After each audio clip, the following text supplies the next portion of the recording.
l'impression justement que c'était un courant malheureusement plutôt qui se réduisait à peau de chagrin, la thérapie institutionnelle. Et ce que j'entends de ce que vous dites, c'est que...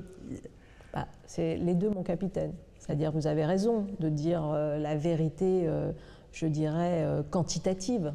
C'est-à-dire, au niveau quantitatif, non, c'est pas grand-chose, parce que ça a eu son heure de gloire dans les années 70, 80, etc. Il y a encore des hauts lieux de cette clinique institutionnelle, mais on voyait encore pendant l'été ou l'été dernier, je ne sais plus, l'été dernier, la Chênaie qui disparaissait, et puis demain ça sera peut-être la Borde, ça sera peut-être la Borde ou d'autres, enfin bon, bref, on voit à quel point c'est une bataille continuelle.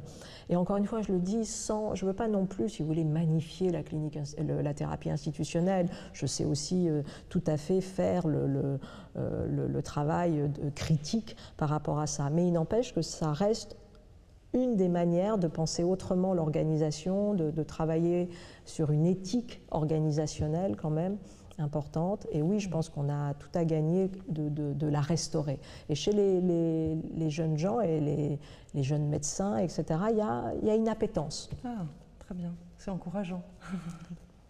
Voilà. Après, c'est une bagarre. Après, c'est une bagarre. Enfin, c'est pas une bagarre au sens...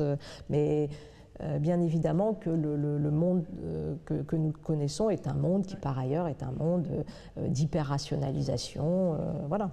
Et justement, il y avait urgence à remettre de l'humanisme dans le soin? Alors, je pense, oui. Je pense qu'il y a toujours urgence. Je pense que c'est comme ça. C'est une des... À la fois, la modernité n'a jamais été à ce point-là un grand défenseur des grandes notions, et notamment de la dignité, mais pas que. Et en même temps, oui, il y a quand même depuis 20 ans, 30 ans, il y a un retour fort dans les sociétés occidentales